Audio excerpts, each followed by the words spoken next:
Oke, selamat siang Pak Adi, Mas Anugrah. Suara saya kedengaran? Halo.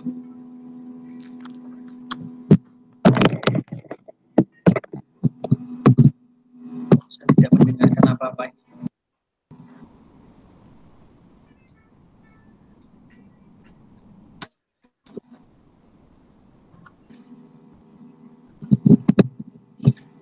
Cek. Suaranya tidak kedengaran? Kedengeran cuman kemerusak Pak. Gimana? Kemerusak. Oh, ya udah. Siapa duluan ini yang mau review paper? Silakan Pak Ani dulu atau langsung aja? Tidak apa-apa. Pak Ani mahasiswanya mana? Belum ada. Mahasiswa saya ini kayaknya pada kelupaan. Ngumumkannya terlalu lama. Jadi kayak gini. Kelupaan ini. Ya udah, mau Pak Ani dulu silakan. Apa Mas Anugrah dulu? Pak Ani dulu atau Mas Anugrah dulu? Nah, ya udah, Mas Anugrah dulu. saya dulu. Boleh silakan. Ya, mana?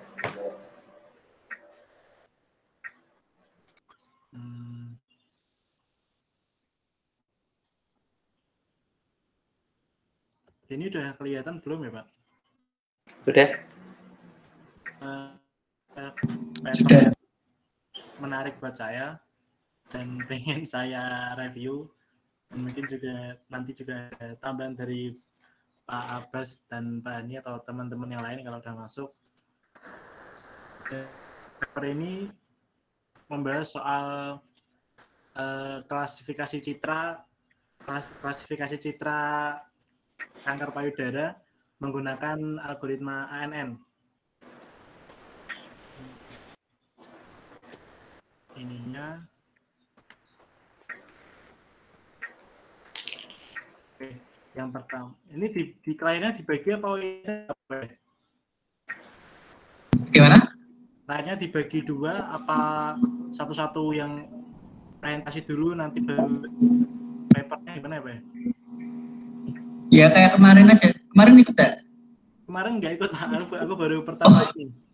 Oh, ya sudah. Langsung aja yang kamu terangkan PPT-nya enggak apa-apa. Sambil tadi papernya tadi udah buat tunjukin tuh ada judulnya sama abstraknya.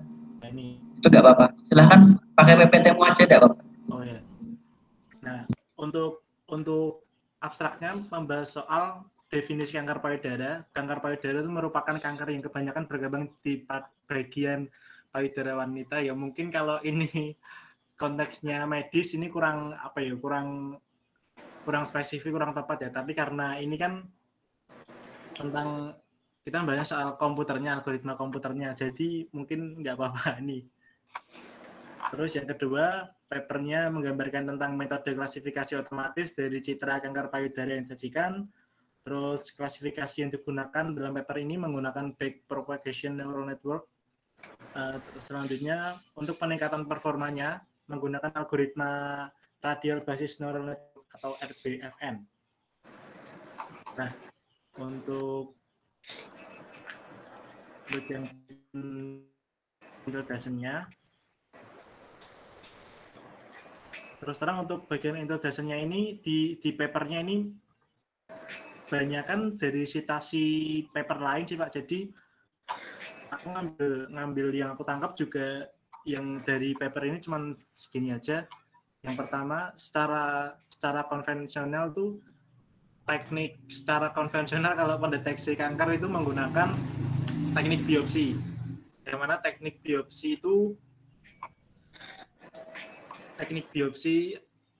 pengambilan jaringan kankernya, lalu dianalisis di mikroskop, lalu di citra yang ada di mikroskop itu diambil, terus dianalisis dan diklasifikasi. Selanjutnya, citra direpresentasikan menggunakan wavelet Harry Cascade discrete. Nah, ini Harry Cascade wavelet Harry discrete ini sepertinya ini Pak, kayaknya teknik transformasi citra ya. Mungkin nanti ada koreksi, dan kemudian memasukkan gambar yang diubah ini ke dalam jaringan saraf, dan itu berarti kan dimodelkan ke algoritma ANN-nya. Ya ini di ini citra kanker dan non kanker, yang ini kanker, yang ini yang non kanker.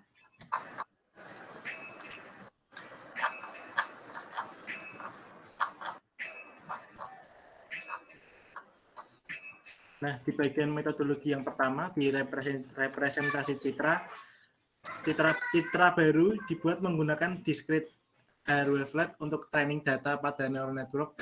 Nah, jadi citranya sebelum kan biasanya kan RGB ya kalau di foto di itu ya, di mikroskop. Nah, itu dirubah dulu menggunakan transformasi discrete hair wavelet, sama dirubah ke prosesnya berarti yang pertama itu citra keabuan terlebih dahulu, dari RGB ke citra keabuan, lalu difilter menggunakan Gaussian filter untuk menghilangkan noise-nya, lalu ditransformasikan ke discrete hair wavelet.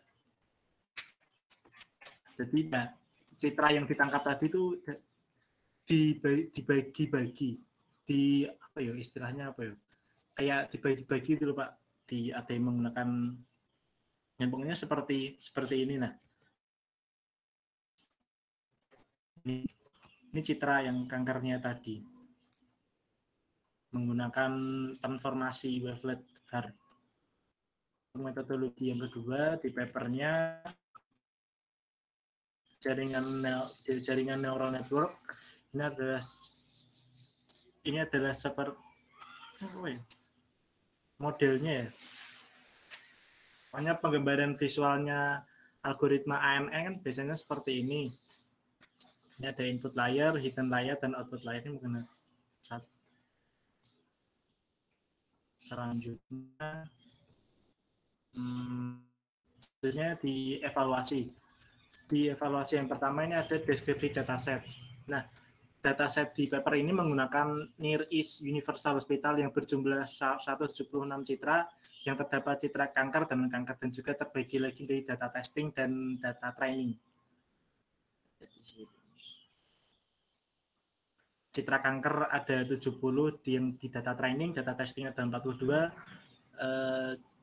citra normal ada 45 di training, ada 19 di testing, totalnya ada 115 yang training dan testing ada 61. Lalu deskripsi neural network. Ini mungkin di tahap ini ya, setelah pemodelan, mungkin setelah pemodelan kan biasanya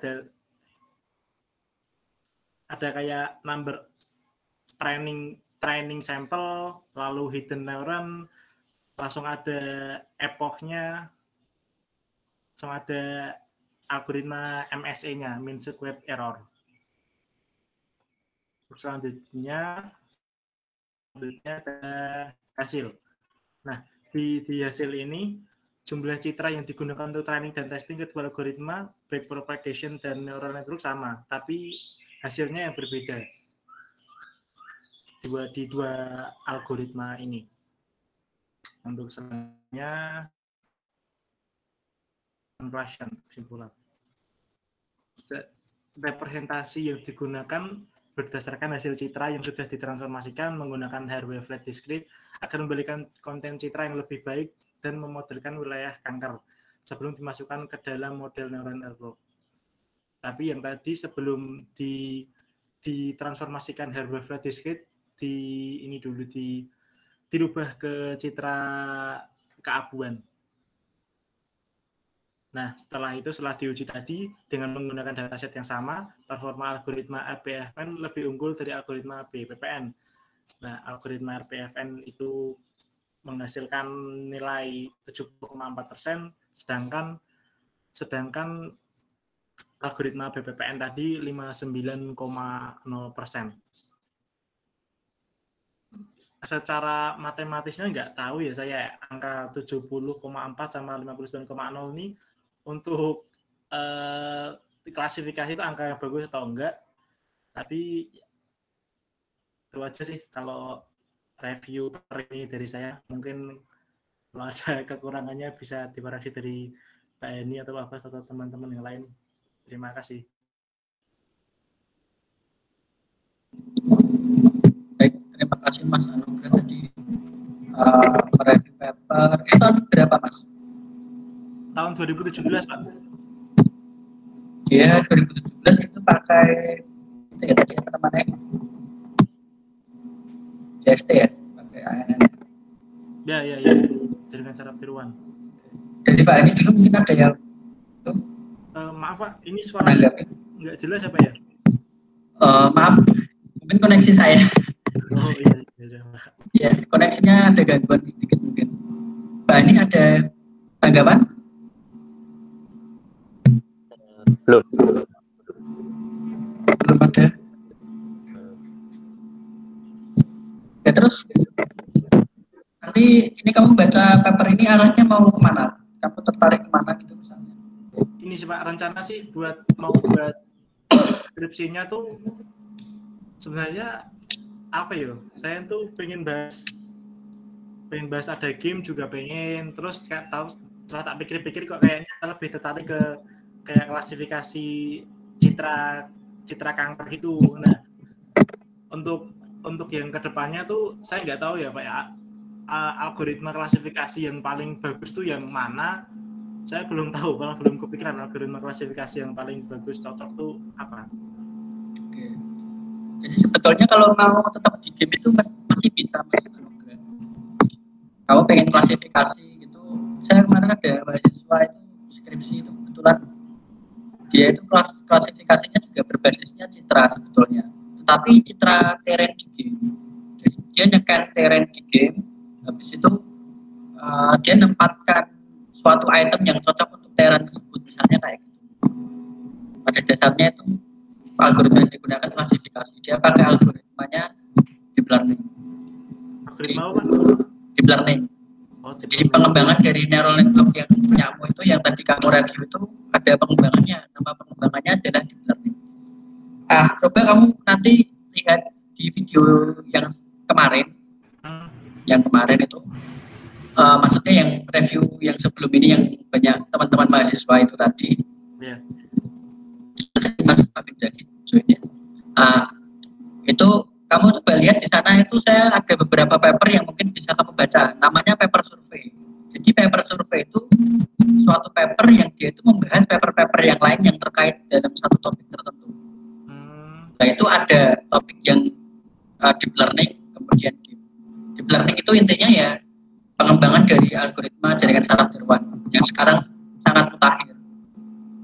Itu dipakai di Tesla, juga dipakai di beberapa perusahaan juga, dan itu algoritmanya sangat-sangat powerful. Nanti coba bisa dilihat ya. Oke, berikutnya mau Pak Adi dulu atau saya dulu?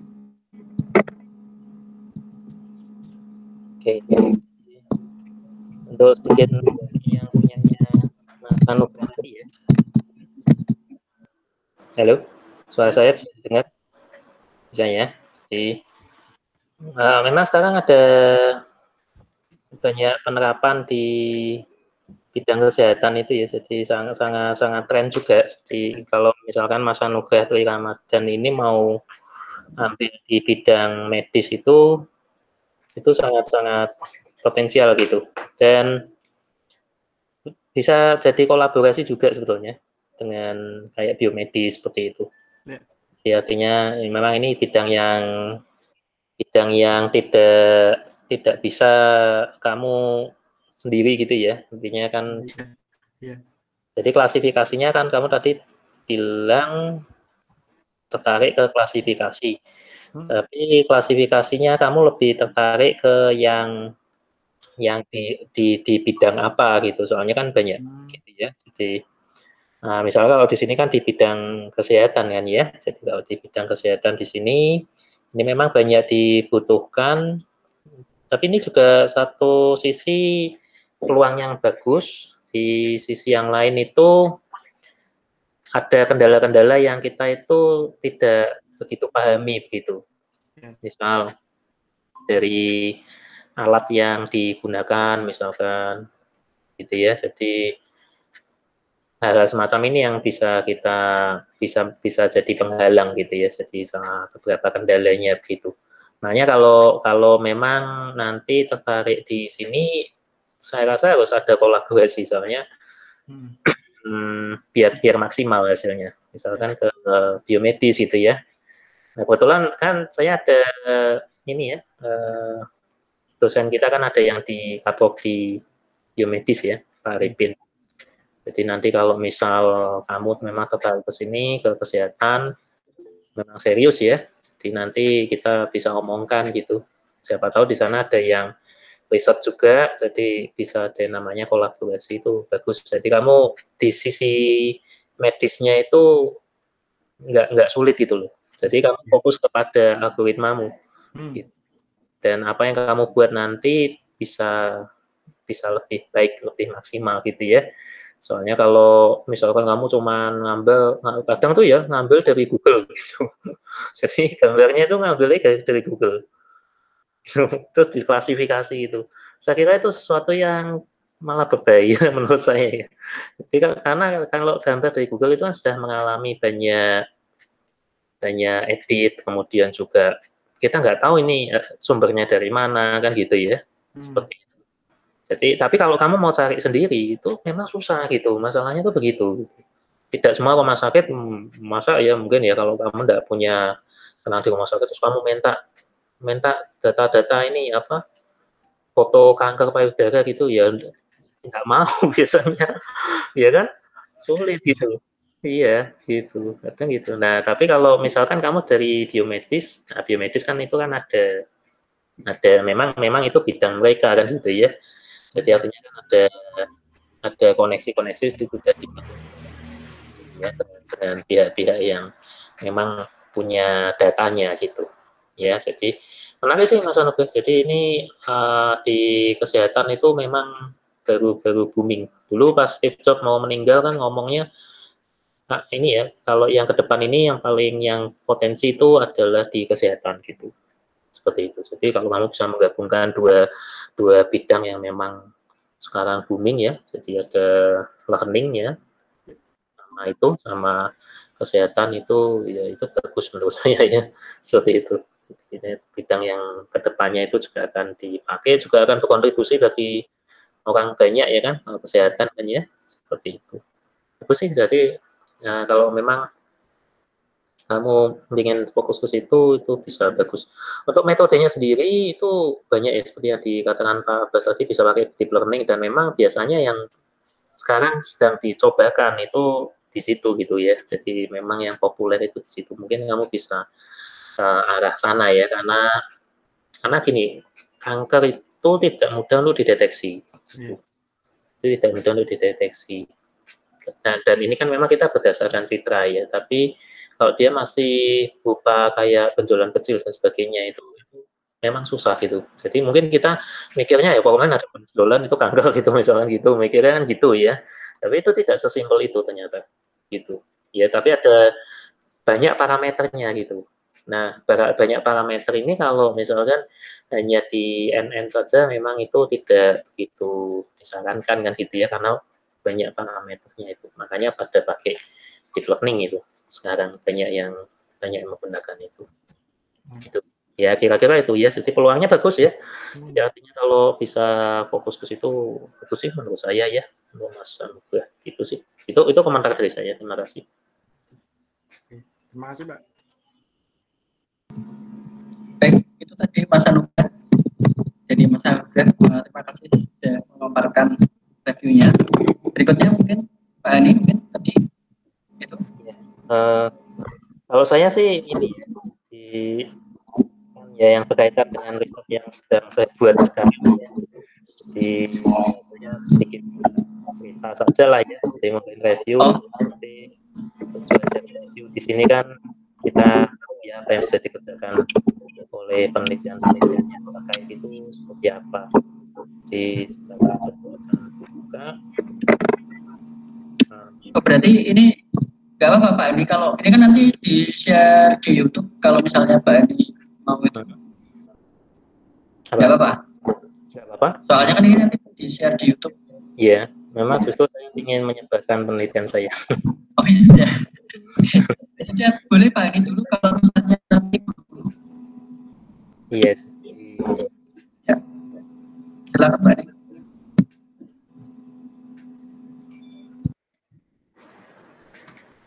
Oke, jadi singkat saja di sini.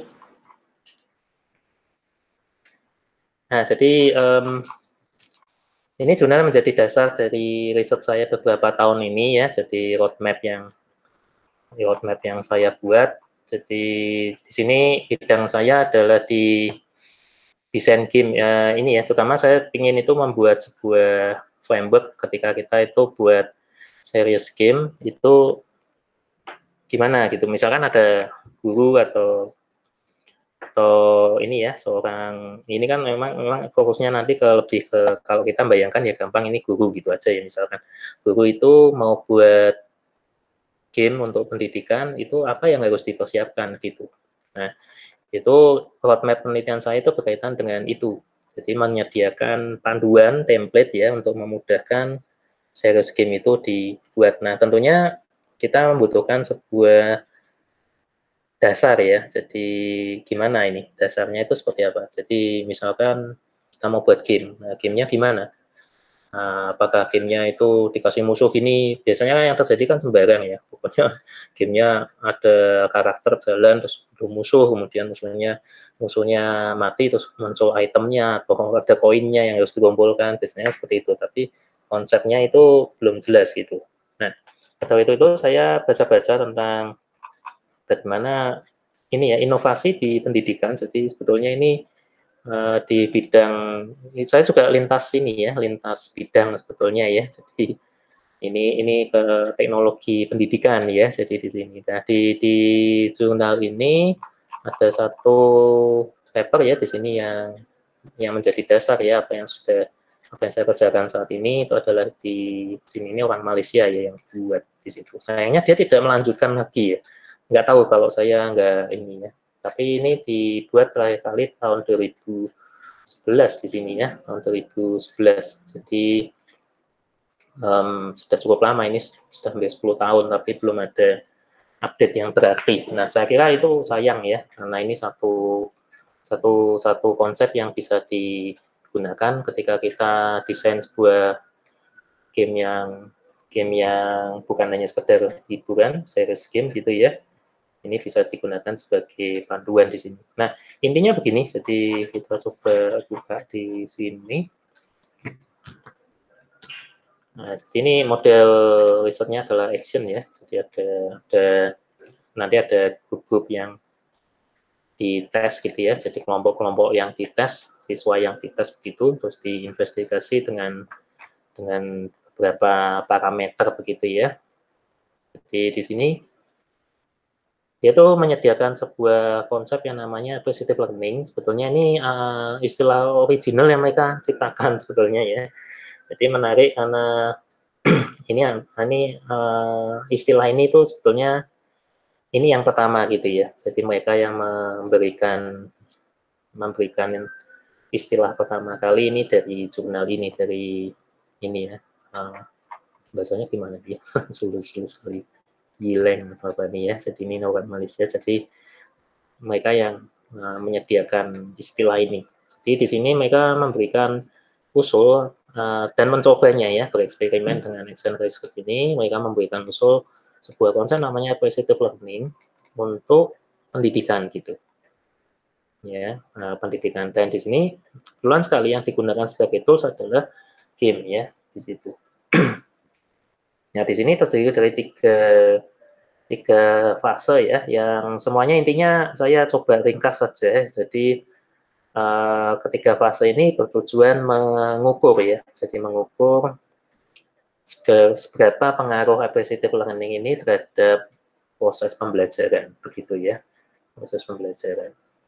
Nah, semacam itu. Nah, appreciative learning di sini itu dari, saya coba buka yang bagian ini ya, nah ini, jadi itu diturunkan dari appreciative inquiry. Jadi ini singkatannya kebetulan sama dengan artificial intelligence.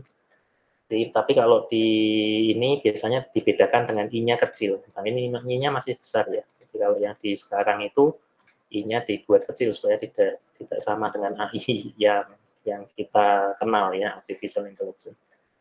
Nah, jadi ini terdiri dari 4D ya. Jadi di sini ada 4D, model 4D. Ini adalah konsep utamanya di discovery, dream, design, dan destiny ya. Nah, appreciative inquiry ini itu biasanya digunakan di perusahaan. Jadi biasanya kalau di perusahaan kan mungkin kita kenal namanya SWOT. Tapi kita kalau orang TI mungkin tidak tahu ya.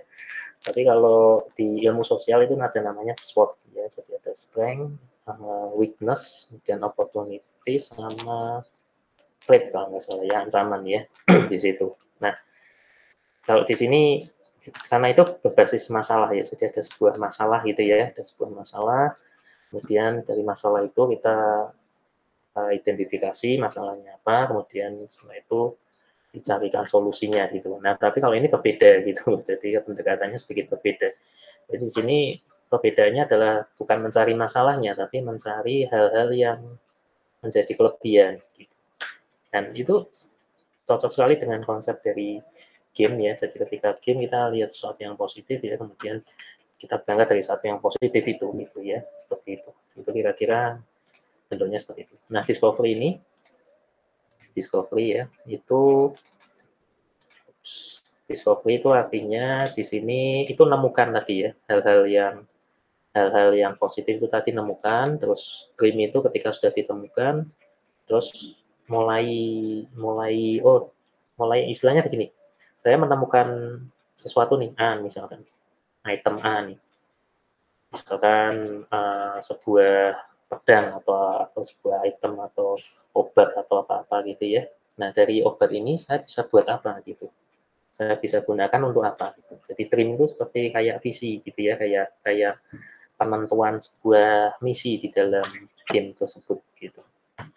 Nah, kalau desain itu mimpinya tadi, tujuannya tadi udah terbentuk, kemudian mulai dikerjakan. Misalkan mau ini ya, kalau di game itu ada istilah crafting ya. Crafting itu kan jadi ada beberapa item terus digabung jadi item yang baru gitu ya. Jadi misalnya jadi pakaian gitu ya.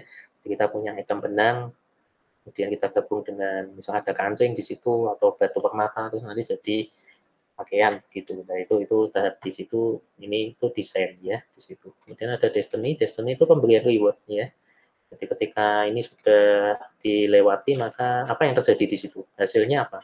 Ya, di bagian destiny. Nah, ini memberikan konsep 4D ini yang sebagai dasar dari sebuah, kalau di AI itu, Appreciative Inquiry, itu berarti penanganan sebuah organisasi, gitu ya. Jadi, dan ini ternyata, karena saya bukan orang manajemen ya, tapi di manajemen itu ternyata cukup terkenal ini ya. Jadi konsep Appreciative Inquiry ini terkenal dan cukup banyak diterapkan ya di perusahaan-perusahaan besar begitu. Nah, terus di paper ini itu menggunakan konsep Appreciative Inquiry ini untuk pembelajaran gitu. Jadi intinya itu begitu. Makanya disebut dengan Appreciative Learning. Ya, intinya itu begitu. Appreciative Learning. Nah, secara singkat saja ya. Jadi penelitian ini mencoba memberikan sebuah aktivitas, gambarnya begitu ya. Saya langsung ke ini aja dulu ya. Jadi memberikan aktivitas belajar ya, menggunakan game itu dengan didasari oleh appreciative learning tadi gitu. Nah, ternyata ini adalah kesimpulan yang dia ambil di sini ya. Jadi dia menyimpulkan bukan hanya tahu ya, tapi juga bisa memanipulasi pengetahuan tersebut, artinya menggunakan ya, mengimplementasikan pengetahuan tersebut. Kemudian dari apa yang mereka buat itu, mereka bisa punya sesuatu yang positif gitu ya. Itu dasarnya di situ. Nah, kemudian juga kalau kita lihat di sini secara garis besar saja ya, secara garis besar saja setelah ada eksperimen yang dilakukan, ya memang ada beberapa kekurangan di situ. Ya, jadi ini panjang ya, jadi waktunya panjang, untuk more than a year, jadi memang karena ini kan sebuah proses, mereka ngecek proses ya, mereka butuh waktu yang cukup lama di sini. Jadi ini kemudian ada dia menyimpulkan kalau adaptive learning ini punya potensi, jadi belum menghasilkan satu ukuran yang baku, tapi mereka menyimpulkan bahwa ada potensi yang dihasilkan dari pengukuran ketiga fase tadi, itu ada potensi yang ditemukan gitu ya, ditemukan. Jadi potensinya itu bagus begitu. Nah, itu ya. Jadi kira-kira ini paper ini jadi titik tolak ya, jadi dari riset saya selama ini. Jadi nanti bayangan saya ya ini kita bisa punya seperti engine begitu ya, seperti engine. Jadi engine-nya ini bayangannya ketika guru menggunakan engine ini, dia mau buat apa sih? Mau game seperti apa? Nah, isinya, oh saya mau buat game fisika, nanti kayak gini aktivitasnya. Nah, itu yang menentukan guru, nah nanti di-generate otomatis oleh gamenya gitu. Nah, tentunya yang pertama harus kita perhatikan adalah ukuran itu tadi.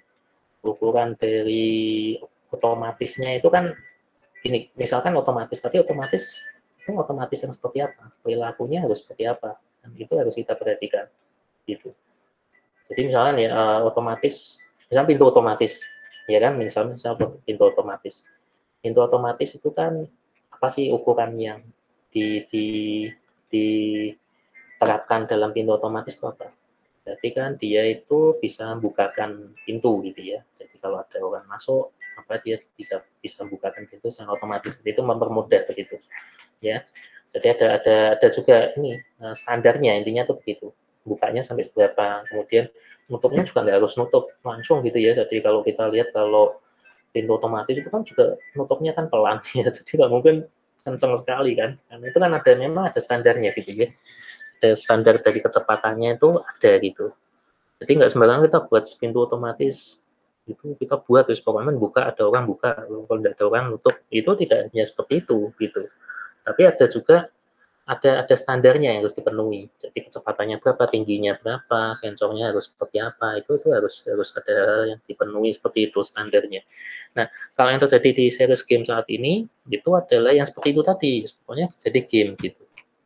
Tapi konsepnya masih belum ini dengan baik. Nah, makanya dari penelitian ini kita akan eksperimen ya, jadi mencoba ketika nanti kita kasih kecerdasan buatan, ketika kasih AI, kita jadikan otomatis, itu ada standarnya, itu tidak hanya sekedar AI jalan udah selesai gitu ya, jangan nanti terpisah-pisah, nanti NPC-nya AI-nya bisa gini, nah, kemudian ini gini, tidak, tapi kita punya standar, jadi otomatisasinya itu harus seperti apa.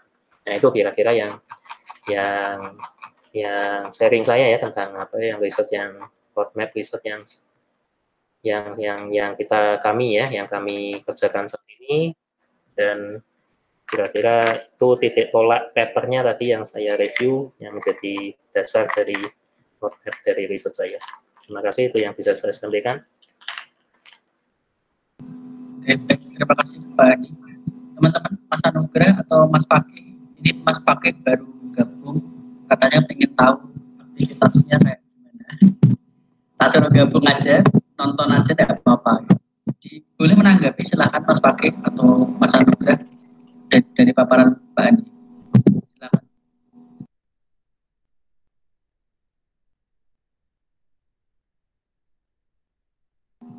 Ada pertanyaan apa tanggapan gitu? Ada Pak. Itu masih kemute. Masih bingung.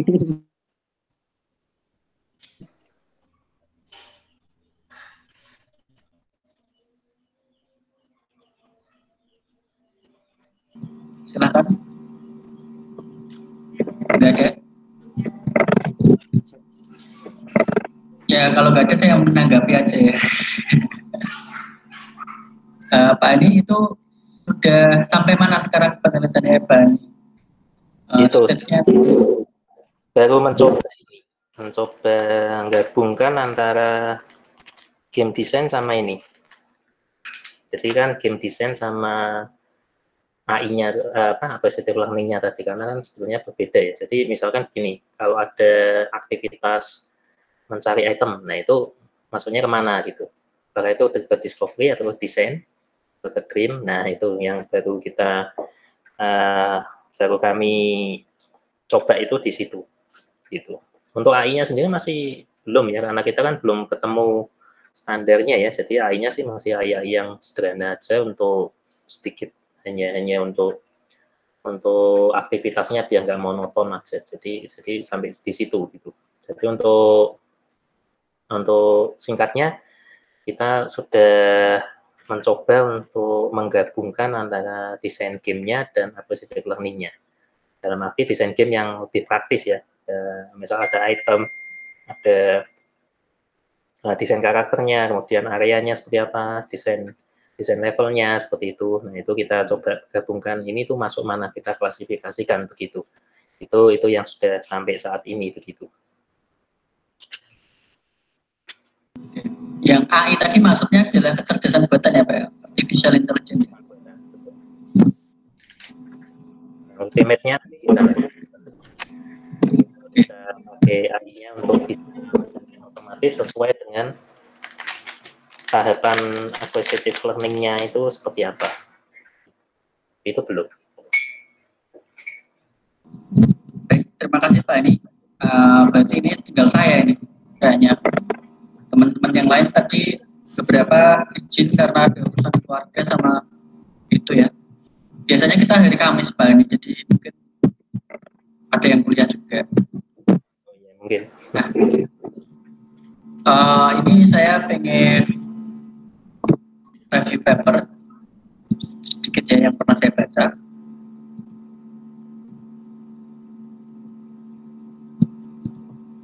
Saya matikan kameranya aja biar nggak terlalu berat. Ini udah kelihatan layar saya. Oke. Ini paper tahun, sebentar saya cek dulu. Ini bukan tahun 2020 ya, ini sebetulnya tahun sekitar 2015-an. Sebentar, saya cek dulu.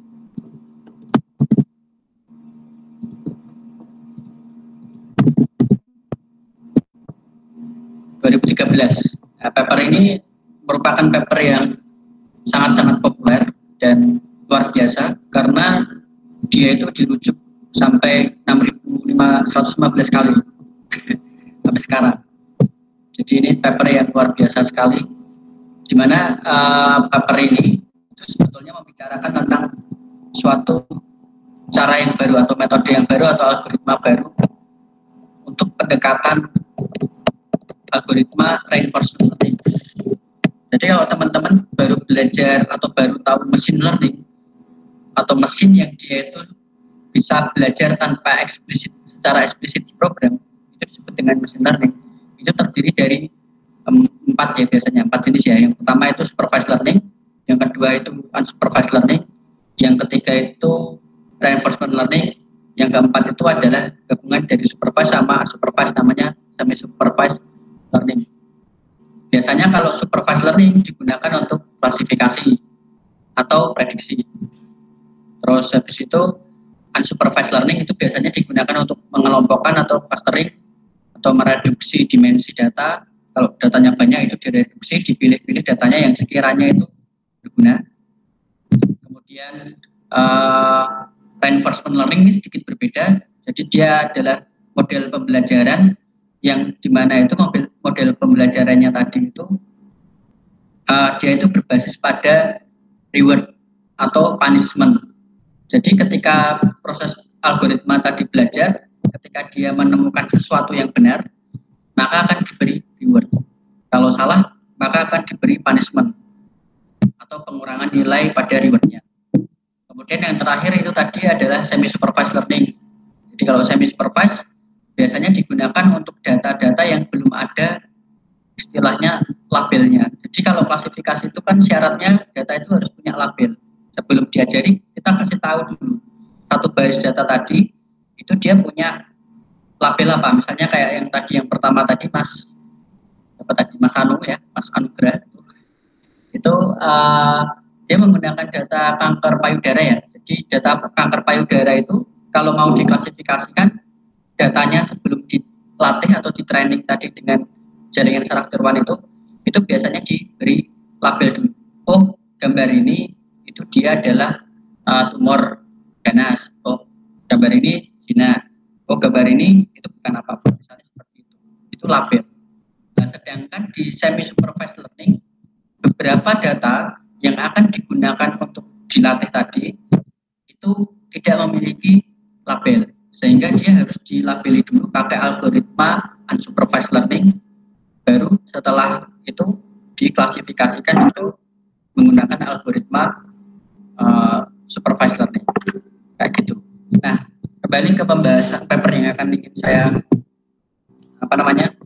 review ini, paper populer ini yang judulnya adalah Playing Atari with Deep Reinforcement Learning. Dari judulnya dia udah kelihatan bahwa si Vladimir Min, kemudian Koray ini, terus David Silver, Alex Graves, Ionis, dan lain-lain ini merupakan DeepMind teknologi. Jadi yaitu perusahaan yang sekarang itu menjadi milik Google ya, yang dia mengembangkan juga kabar yang terakhir itu kan kalian lihat di Google, dia mengalahkan pecaturgu Legendol itu ya, master pecaturgu Legendol pakai algoritmanya yang di BN ini. Sebetulnya basis algoritmanya adalah yang ini.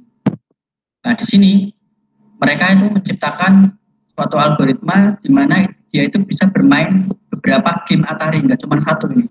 Di game Atari itu kan dia punya beberapa game itu kan, game-game arcade gitu ya, zaman dulu. Nah, itu coba dimainkan dengan komputer atau dengan AI, kecerdasan buatan. Jadi yang main bukan manusia ini. Jadi yang main game tadi itu bukan manusia, yang mainkan suatu mesin ya, mesin learning atau istilahnya suatu agen yang dia itu cerdas. Oke. Jadi dari paper tadi itu sebetulnya ada permasalahan ya. Sebelumnya ketika kita menggunakan algoritma reinforcement learning tadi, itu biasanya kan mempelajari datanya itu harus fitur-fiturnya itu harus diekstraksi dulu. Istilahnya itu fitur-fiturnya itu dipilihin dulu, diambil dulu, untuk kemudian nanti akan di training. Model trainingnya itu adalah menggunakan reinforcement learning. Nah, itu sangat apa ya istilahnya challenging ya, menantang sekali untuk data-data yang besar dan datanya tadi berupa data mentah atau data natural, data yang secara langsung diambil dengan panca indera, misalnya gambar, kemudian suara seperti itu, atau kalimat kayak gitu. Nah, itu kan data-data yang mentah, yang kita itu ya udah ambil aja semua datanya langsung di training gitu, istilahnya gampangannya kayak gitu. Nah, itu sulit sekali. Nah, di sini dia menggunakan game Atari tadi diambil data mentahnya yaitu layar gamenya. Jadi tampilan dari screen-nya si game Atari tadi itu akan di training. Dimana kalau di game itu kita tahu bahwa layar dari game tadi itu akan bekerja pada suatu frame untuk setiap detiknya. Makanya kita sebutnya itu FPS. Nah, jadi setiap frame tadi itu dipotong-potong ya sama si penelitiannya ini dipotong-potong untuk dijadikan data. Setelah dijadikan data, kemudian dia masukkan ke suatu algoritma reinforcement learning. Nah, karena tadi sulitnya untuk menggunakan data langsung berupa gambar di game Atari tadi, sehingga dia menggunakan suatu pendekatan yang berbeda, yaitu dia menggunakan pendekatan salah satu algoritma di dalam deep learning. Jadi kalau kalian ingin tahu deep learning itu apa, itu sebetulnya adalah subset ya, bagian dari algoritma machine learning sebetulnya, tetapi dia fokus kepada data-data yang kompleks, yang dimana dia menggunakan suatu model lapisan seperti di jaringan saraf itu kan ada lapisan tersembunyi. Nah, lapisannya itu sangat banyak sekali. Makanya sebagian besar algoritma deep learning itu adalah algoritma yang dikembangkan dari jaringan saraf Derwan. Salah satunya adalah algoritma convolutional neural network. Jadi algoritma convolutional neural network itu dia mengambil data gambar secara langsung untuk nantinya diklasifikasi.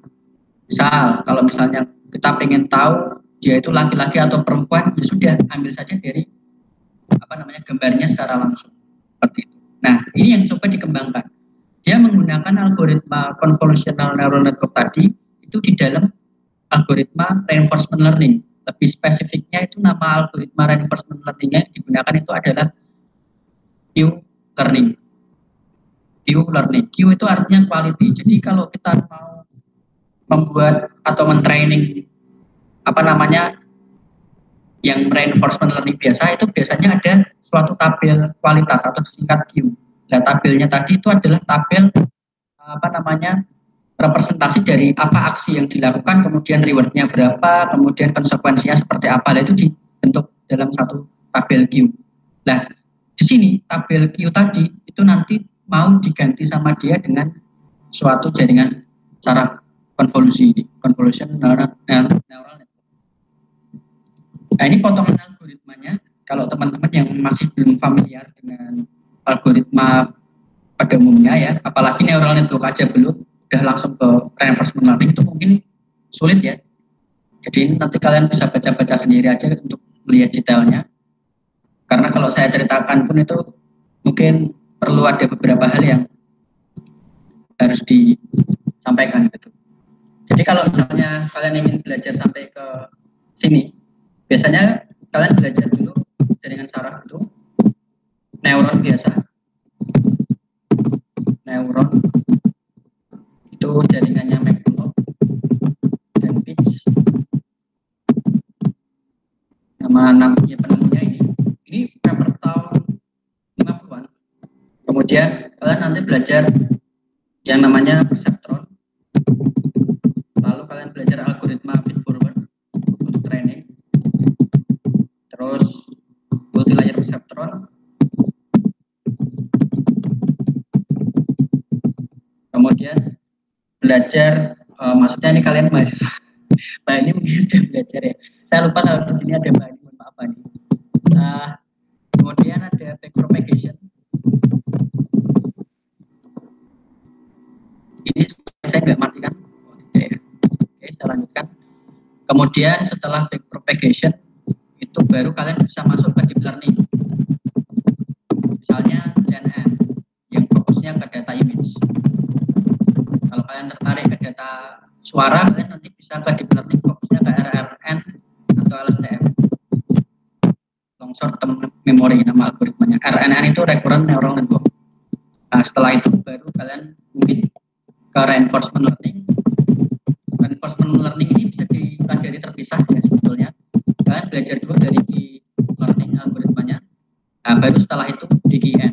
Kalau mau masuk ke DGN ini, syaratnya kalian harus tahu yang ini. Nah, itu teman-teman. Oke, saya lanjutkan. Jadi algoritmanya alurnya seperti ini. Ini tidak semudah yang dibayangkan ya. Mungkin teman-teman di sini membayangkannya ini cuma looping, kemudian dia looping bersarang Pak, lalu ini kayak gitu ya. Ternyata enggak, sebetulnya enggak. Ini lumayan kompleks. Tetapi tadi kalau kalian sudah membaca beberapa paper atau misalnya belajar beberapa hal dari yang tadi saya sebutkan, itu mungkin akan bisa mengerti algoritma ini bagaimana dia akan kerja. Singkat cerita, setiap jaringan syaraf itu dia punya arsitektur jaringan.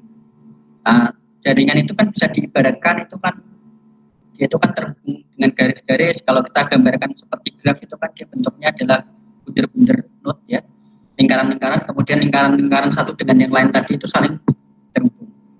Nah, itu sedikit berbeda ketika kita menggunakan convolutional neural network. Jadi kalau convolutional neural network kita menggunakan langsung gambar. Di sini gambar yang di-capture sama dia itu adalah 84 kali 84 kali 4. Berarti dia punya gambar bentuknya itu adalah kotak. Bentuknya ya, kalau gambar ya mesti bentuknya kotak ya. Biasanya kan dimensinya berapa kali berapa pixel. Nah, di sini 84 kali 84 pixel. Cuman di sini ada 4 tumpuk lagi. Jadi 3 dimensi dia. Satu gambar 4 tumpuk. Biasanya satu gambar itu memiliki 3 dimensi. Tetapi di penelitian dia pakai 4 dimensi. Saya belum membaca lebih detail, Tapi secara umum kalau kalian teman-teman ini menggunakan algoritma CNN, itu dia membagi ya. Jadi kalau setiap gambar itu kan dia punya pixel. Setiap pixelnya tadi terdiri dari 3 warna. Sebetulnya 4, ada alpha. Ini warna merah, red, green, blue ya. Jadi merah, hijau, sama biru. Lalu alpha. Alpha itu gunanya supaya visible sama enggak. Nah, tadi kalau seandainya satu gambar tadi dipisah gitu, jadi satu gambar berwarna tadi itu dipisah, itu akan menjadi 3 bagian RGB tadi. Kalau ada alpha ya berarti 4 bagian alpha seperti itu yang dilakukan. Kemudian tadi itu akan dilakukan suatu operasi konvolusi. Jadi istilahnya itu operasi di mana dia itu nanti dia itu bisa tahu di mana fitur tepinya, di mana tepi dari gambar, maksud dari setiap potongan-potongan gambar, lah itu digunakan konvolusi layer itu. Begitu seterusnya, kemudian sampai dia menggunakan satu output layer, di mana output layer ini yang menentukan suatu aksi dari ketika kita main game Atari tadi, di mana satu node graph yang ada di jaringan tadi itu merepresentasikan adalah aksi valid pada 4-18 game yang dimainkan di sini. Nah, lalu habis itu di training, dilatih itu. Yang dilatih apa? Yang dilatih itu parameter yang ada di dalamnya. Jadi setiap keterkaitan garis-garis yang menghubungkan tadi itu awalnya random. Makanya dia tidak bisa mengenali atau melakukan klasifikasi, itu nggak bisa. Misalnya kalau untuk kasus klasifikasi, sehingga yang garis-garis tadi itu yang tadinya punya nilai random itu menjadi punya nilai yang dia itu bisa mengenali pola.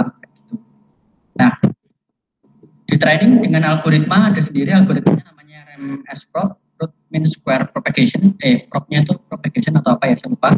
Kemudian dia menggunakan learning-nya itu dibagi-bagi, nggak semua data itu di learning secara langsung, tapi dia dibagi dengan ukuran batch per batch gitu ya. Jadi kalau ada data 10, kalau kita buat ukuran batch-nya itu misalnya 10 gitu, berarti ada 100 data seperti itu ya.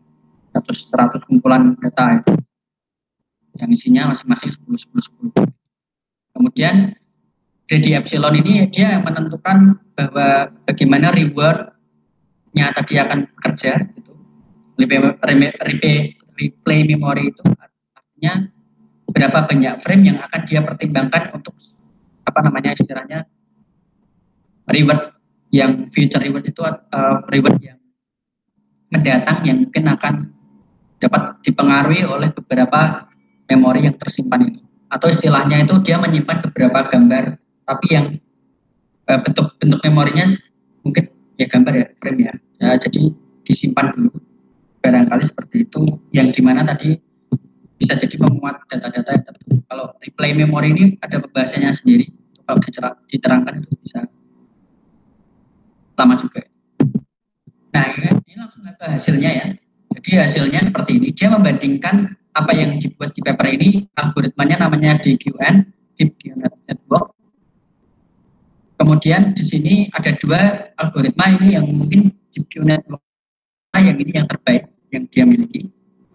Lalu dibandingkan juga dengan algoritma reinforcement learning yang lain seperti random. Kalau random itu nggak ada algoritmanya ya, dia benar-benar random. Kemudian yang kedua algoritma reinforcement learning yang lain itu SARSA, state action reward state action ya kalau nggak salah itu seperti itu, kenapa disingkat SARSA. Kemudian kontingensi ini saya belum pernah baca algoritma ini. Kemudian Hibernate itu dia kombinasi dari algoritma jaringan saraf dengan algoritma genetika. Kemudian dia menggunakan tambahan lagi pengembangannya itu menjadi Hibernate. Saya lupa pengembangan H-nya itu seperti apa. Kemudian di sini dibandingkan, ini gamenya. Jadi ada game B-Rider yang dimainkan sama dia ini, B-Rider, kemudian Breakout, Enduro, Pong, Keyboard, sama Sequest, sama Space Invader. Mungkin yang anak-anak zaman sekarang itu tahunya mungkin yang tembak-tembakan pesawat aja, Space Invader ya. Yang lain mungkin nggak tahu. Saya aja juga dulu nggak terlalu gitu ya. Mungkin Pak ini tahu banyak tentang beberapa game. Nah di sini memperlihatkan bahwa ini ada manusia ya. Kalau manusia mencoba itu ya rata-ratanya seperti ini. Ini manusia pada umumnya, bukan manusia yang dia itu memang fokus untuk bermain ini, artinya bukan master di gamenya itu, tetapi dia rata-rata orang itu memainkan seperti ini. Nah, di GN ini ada beberapa yang dia itu bisa melebihi manusia ya, tetapi beberapa ada yang belum. Seperti yang Gilbert ini dia belum. Jadi ini jumlah apa sih? Ini adalah jumlah reward yang dicapai oleh si agennya tadi ketika memainkan game ini. AI-nya tadi ketika memainkan game ini dia dapat reward berapa banyak. Artinya itu merepresentasikan bahwa reward tadi itu adalah kemungkinan kemenangan, karena kan bisa jadi gamenya itu kan tidak cuma menang kalah, tetapi kan dia kan yang penting dapat skor tinggi ya, seperti itu. Nah, di sini arahnya ke sana. Mungkin itu ya, jadi gambaran tentang DQN. Kalau kalian teman-teman tertarik untuk melakukan penelitian di sini, itu barangkali ini jadi paper yang lumayan, ya enggak lumayan ini, benar-benar paper yang bagus untuk dibaca. Meskipun sulit untuk pemula, tetapi ini bisa memberikan motivasi gitu bahwa kita bisa membuat AI yang dapat memainkan bahkan tidak cuma satu game, ada beberapa game. Nah, itu luar biasanya sih. Mungkin itu dari saya gitu. Mungkin ada teman-teman di sini ada yang mau memberikan tanggapan atau komentar atau bertanya itu tentang tadi paper yang saya review. Halo.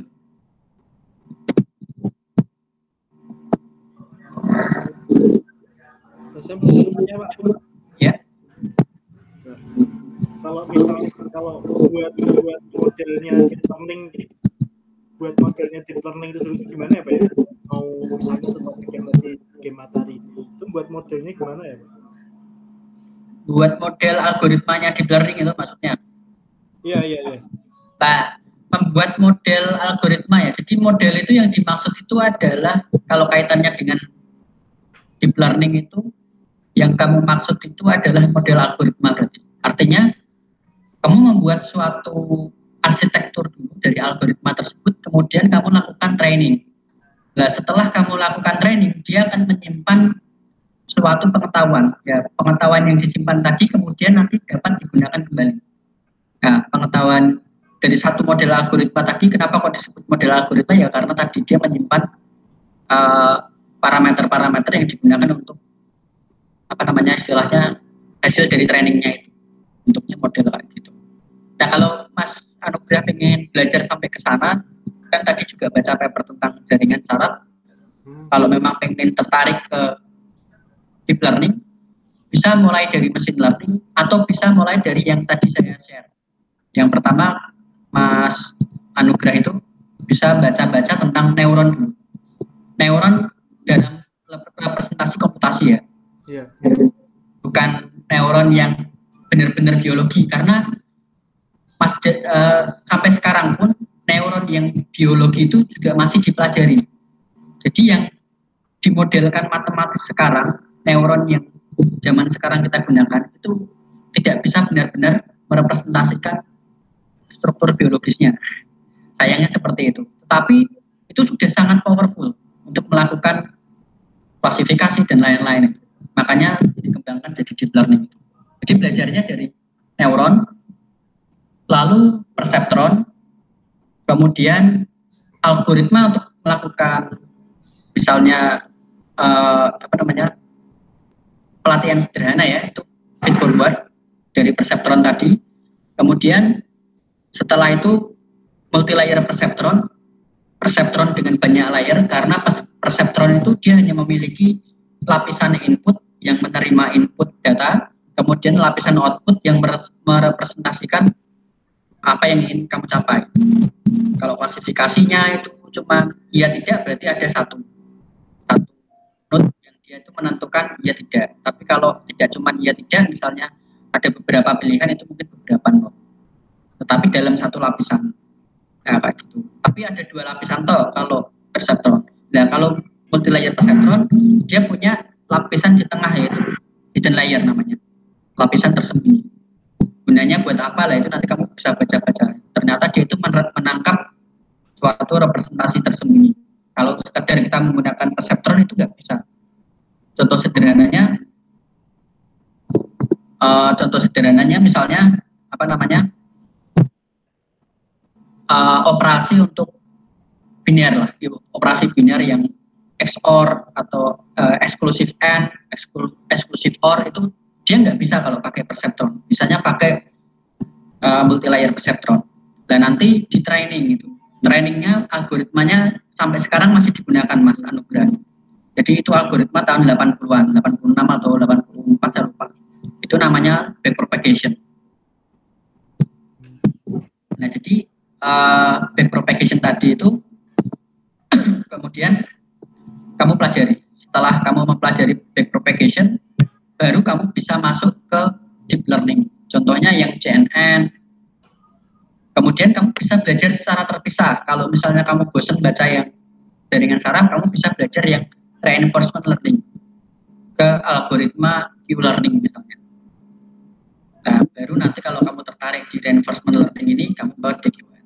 Tapi kalau kamu hanya ingin berhenti di deep learning, ya tadi syaratnya jaringan saraf tier 1 yang biasa itu, artificial neural network itu harus sudah dipelajari. Kayak gitu Mas Anugrah. Oke Pak, terima kasih Pak. Ya.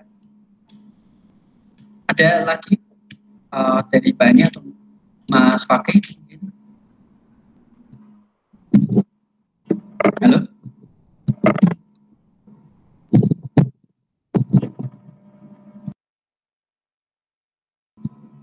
Bagaimana?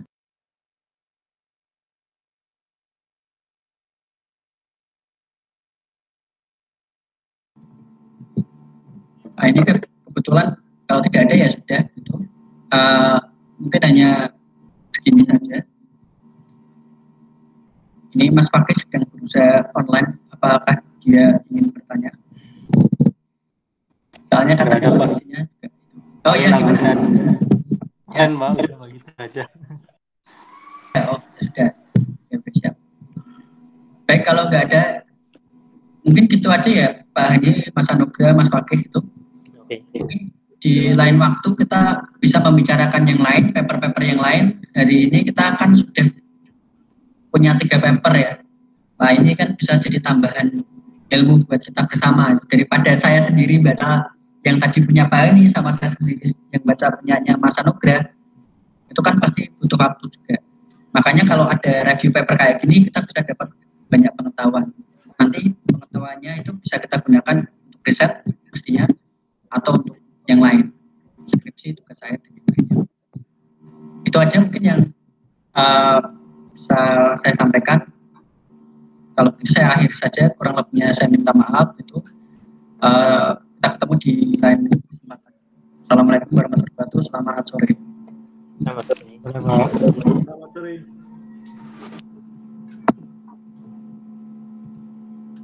Makanya dimatikan.